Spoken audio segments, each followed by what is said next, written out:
சொந்தங்கள் அனைவருக்கும் அன்பான வணக்கம். இது எங்கள் நிலம். நான் உங்கள் சுகீர்தன். முரசு மூட்டை 2ஆம் கட்டையில் வந்து பார்த்தீங்கன்னு சொன்னால் ஒரு 1/4 ஏக்கர் காணி ஒரு வீட்டோட கிட்டத்தட்ட ஒரு 20 காய்க்கக்கூடிய தென்னம்பிள்ளையோட விற்பனைக்காக இருக்குது. பார்த்தீங்கன்னா உங்களுக்கு தெரியும், அழகான ஒரு காணி, சதுர ஒரு காணி. இந்த காணியை முழுமையாக பார்க்குறதுக்கு முன்னுக்கு மறக்காமல் சப்ஸ்கிரைப்ஸ் என்ற அந்த பட்டனை வந்து தட்டிட்டு பாருங்க. என்னென்னா காணி சம்பந்தமான தொடர்ச்சியாக நிறைய காணொலிகள் வந்து வடக்கில் இருந்து நான் தான் போட்டு கொண்டிருக்கிறேன். கண்டிப்பாக தொடர்ச்சியாக உங்களுக்கு வந்து என்னுடைய காணொலி வந்து நீங்கள் பார்க்கணுமெண்டா மறக்காமல் சப்ஸ்கிரைப் செய்துட்டு காணொலியை வந்து முழுமையாக வந்து பாருங்கள். இப்போ வாங்க காணொலிக்குள்ளே போகலாம்.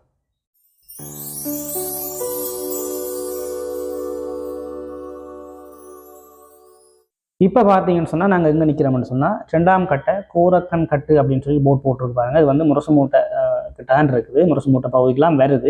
A35 பிரதான வீதியிலாம் நிற்கிறோம். அதில் போட் வந்து போட்டிருக்கு பாருங்கள். அங்கே ஒரு பஸ் ஸ்டாண்ட் கூட ஒன்று இருக்குது. இதில் வந்து போட் போட்டிருக்கு 2ஆம் கட்டை கோரக்கன் கொட்டை பகுதின்னு சொல்லி போட் வந்து போட்டிருக்குது. இந்த பாதையால் தான் நாங்கள் இப்படியே போக போகிறோம். இப்படியே இந்த பாதையால் போனீங்கன்னு சொன்னால் ஒரு குறிப்பிட்ட தூரம் வந்து தார் பாதை தான் போட்டிருக்காங்க. இப்போ புதுசாக வந்து போட்டு கொண்டு வராங்க தார் பாதை. இதில் வந்து இன்னும் தார் ஊற்றையில் சும்மா அப்படியே ரோட்டு இப்போ தான் வந்து ஆரம்ப கட்டம் போய் கொண்டிருக்குது. அங்கே பின்னுக்கெல்லாம் தார் ஊற்றிட்டாங்க. பகுதி பகுதியாக செய்து கொண்டு வராங்க. உங்களுக்கு பார்த்தீங்கன்னா தெரியும். ஒரு குறிப்பிட்ட தூரம் இந்த பாதையால் நாங்கள் போனோம்னு சொன்னால் இங்கால இடது கை பக்கத்தில் ஒரு மண் பாதை ஒன்று திரும்பும். நேராக ஒரு பாதை ஒன்று போகுது, அதெல்லாம் போகக்கூடாது. இந்த மண் பாதையால் அப்படியே திரும்பிங்கன்னு சொன்னால் இந்த பாதை நேராக போய் திருப்பி வலக்கை பக்கத்தால் அப்படியே திரும்பி போவோம். திருப்பி இடக்கை பக்கத்தால் திரும்பும். மாறி மாறி இந்த மண் பாதை அப்படியே திரும்பி போய் கொண்டே இருக்கும். அதில் ஒரு சேர்ச் ஒன்று வரும், கிறிஸ்தவ கோயில் ஒன்று வரும். அந்த கிறிஸ்தவ கோயிலை தாண்டி கொஞ்சம் தூரம் போனீங்கன்னு சொன்னால் இந்த காணி வந்து வந்துடும். அதாவது மண் பாதை வந்து கொஞ்சம் தூரம் தான் இருக்குது, கன தூரம் மண்டியில் கொஞ்சம் தூரத்துலேயே இருக்குது.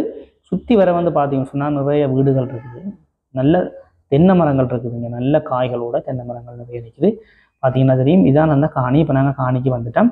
பார்த்தீங்கன்னா தெரியும், வீடு வரைக்கும் ஒரு குறிப்பிட்ட தூரம் இந்த மண் பாதை தான் இருக்குது. ஆனால் வந்து நல்ல பெரிய அகல பாதையை பார்த்தீங்கன்னா தெரியும், பெரிய பாதை பாருங்க.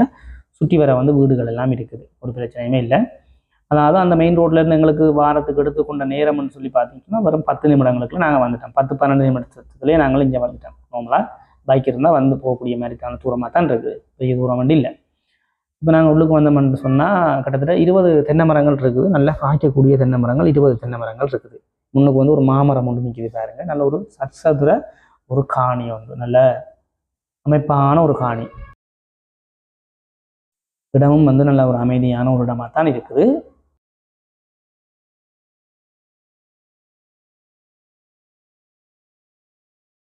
பார்த்தீங்கன்னா தெரியும், கிணறு இருக்குது, குழாய் கிணறு இருக்குது, டாய்லெட் வசதி இருக்குது. இதான் வந்து பார்த்தீங்கன்னா குழாய் கிணறு, தொட்டி எல்லாம் இருக்குது, பிரச்சனையே இல்லை. சுற்றி வர வந்து கொங்குரி தூண் போட்டு அடைச்சிருக்காங்க. நார்மலாக முள்ளு கம்பியால் அடைச்சிருக்காங்க. தேக்கு மரங்கள் நிற்கிது, மாமரங்கள் நிற்கிது. தென்னை மரம் வந்து காய்க்கக்கூடிய தென்னை மரங்கள் 20 தென்னை மரமே காய்க்கக்கூடிய தென்னை மரங்கள் இருக்குது. பார்த்தீங்கன்னா தெரியும், நல்ல ஒரு அமைதியான ஒரு சூழலாக தான் இருக்குது. வீடு வந்து 2 ரூம் இருக்குது, ஹோல் கிச்சன் இருக்குது. நல்லா இருக்குது வீடு, நல்ல காணியெல்லாம் நல்ல அமைப்பாக இருக்குது, பிரச்சனை இல்லை. காணி வீடுகள் இல்லாமல் இருக்கிறார்கள் நீங்கள் வந்து நார்மலாக வந்து இதில் வேண்டிக் கொள்ளலாம். இது வந்து விலையும் வந்து அவ்வளோ பெரிய விலை சொல்லி இல்லாமல், இதோட விலை வந்து பார்த்தீங்கன்னு சொன்னால் வெறுமனே வந்து 32 லட்சம் ரூபா தான் சொல்கிறீங்க.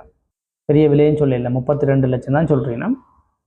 கழிச்சு பேசி கூட ஒரு 30 லட்சம் ரூபாய்க்கு உங்களுக்கு இந்த காணியை எடுத்துக்கொள்ளக்கூடிய மாதிரி இருக்கும். பெரிய விலை இல்லை. 30 லட்சம்ன்றது வீடு கட்டுறதாலே, இப்படி ஒரு வீடு கட்டுறதாலே 20 லட்சம் ரூபா கிட்ட வேணும். நீ காணி 20 தென்னை மரங்கள் இருக்குது, டாய்லெட்டுகள் இருக்குது, கரண்ட் வசதி எல்லாமே இருக்குது. மேக்சிமம் கடைசி விலை வந்து 30 ரூபாய்க்கு உங்களுக்கு இந்த காணியை வந்து எடுத்துக்கொள்ளக்கூடிய மாதிரி இருக்கும். அதை நான் கடைசியாக விலையே சொல்லிட்டேன். என்னென்னு சொன்னால் ஓனரோட கடைசி ஃபைனல் விலையே வந்து பார்த்தீங்கன்னு சொன்னால் 30 லட்சம் ரூபா தான் கொடுக்குற ஐடியா இருக்குது. 32 ரூபா சொல்லி கொண்டு இருப்பேன், 30 ரூபாய்னா கொடுப்பேன். அதையும் நான் காணொலியில் உங்களுக்கு நான் தெளிவாக சொல்லிட்டேன். நீங்கள் இப்போ அடிக்க ரூபா கேள்வி கொண்டு கொண்டிருப்பீங்க, அதையும் நான் முன்னுக்கே சொல்லிடுறேன். வேறு என்ன பார்த்தீங்கன்னா தெரியும், ரூம்ஸ் எல்லாம் இப்போ நீங்கள் பார்த்து கொண்டு இருப்பீங்க. இது ஒரு ரூம் உண்டு, அங்கே ஒரு ரூம் உண்டு, சாமியார் உண்டு, அப்படியே ஹோல். இந்தியாவில் வந்து பார்த்தீங்கன்னா கிச்சன் இருக்குது, பார்த்தீங்கன்னா தெரியும். ஓகே தான், நல்ல அமைப்பான வீடாக தான் இருக்குது, பிரச்சனை இல்லை. நார்மலாக வந்து நீங்கள் வந்து இந்த வீட்டில் இருந்து கொண்டு கட்டமாக செய்யலாம். முன்னுக்கு வந்து ஒரு 10 ரூபாய்க்கு இருக்கணும். நல்ல வீடு தான், பிரச்சனை இல்லை. மூலக்கை கூரை தான் போட்டிருக்கணும், கேபிள் கூரையும் இல்லை, மூலக்கை கூரை தான் போட்டிருக்கணும். ஓகே தான். காணிக்கு வீட்டுக்கு ஒரு 15 லட்சம் போட்டாலும், காணிக்கு ஒரு 15 லட்சம் போட்டாலும் நியாயமான ஒரு விலையாக தான் இருக்குது, பிரச்சனை இல்லை. பெரிய விலையில் கிணறு இருக்குது, டாய்லெட் வசதி எல்லாம் இருக்குது. ஓகே தான். ஒரு கஷ்டப்பட்ட ஆக்கள், நீங்கள் காசு இல்லாத ஆக்கள் கூட இந்த காணியை நார்மலாக வந்து நீங்கள் இதை ஒன்று செய்து எடுத்துக்கொள்ளலாம். இப்போ வந்து காணிகள் விலை கூடத்தானே, நான் நார்மலாக சொல்கிறேன். இப்போ சில இடங்களில் வந்து 70, 80 லட்சம், 90 லட்சம், 1 கோடி என்றெல்லாம் விற்கிறீங்க. ஆனால் இது விலையை பொறுத்த வரைக்கும் 30ன்றது உங்களுக்கு ஓகே. நார்மலாக நீங்கள் எடுத்துகிட்டு நீங்கள் வந்து சந்தோஷமாக இருக்கலாம், பிரச்சனை இல்லை. நல்ல அமைதியான ஒரு சூழ்நிலை கொண்ட நல்ல அருமையான ஒரு காணி. விலையும் நான் இப்போ உங்களுக்கு சொல்லிட்டேன். போக்குவரத்துக்கு பைக் கொண்டு வச்சுக்கொள்ளுங்க. நல்ல நீங்கள் மெயினுக்கு போய் வரதுக்கு ஒரு பைக்கோ ஒரு ஆட்டோவோ ஒரு வாகனம் வந்து வச்சுக்கொண்டு சொன்னால் உங்களுக்கு அந்த பிரச்சனையும் இல்லை. இந்த சந்தைக்கு போனீங்கன்னு சொன்னால் எல்லாமே இருக்குது. மீன் இருக்குது, சந்தை எல்லாமே இருக்குது, பலசர கடைகள் எல்லாம். பலசர கடையெல்லாம் இதுக்குள்ளேயே இருக்குது, கிராமத்துக்குள்ளேயே. மெயினாக நீங்கள் சந்தைக்கு போனீங்கன்னா எல்லா வசதிகளும் இருக்குது, பிரச்சனை இல்லை. ஓகே, இந்த காணி பிடிச்சிருந்தோன்னு சொன்னால் என்னுடைய நம்பரை தாரன் எனக்கு வந்து அழைப்பை ஏற்படுத்துங்க. மறக்காம என்னுடைய சேனலை வந்து சப்ஸ்கிரைப் செய்து வச்சுக்கொள்ளுங்க. மற்றும் ஒரு பதிவில் நான் உங்களை சந்திக்கிறேன். நன்றி, வணக்கம்.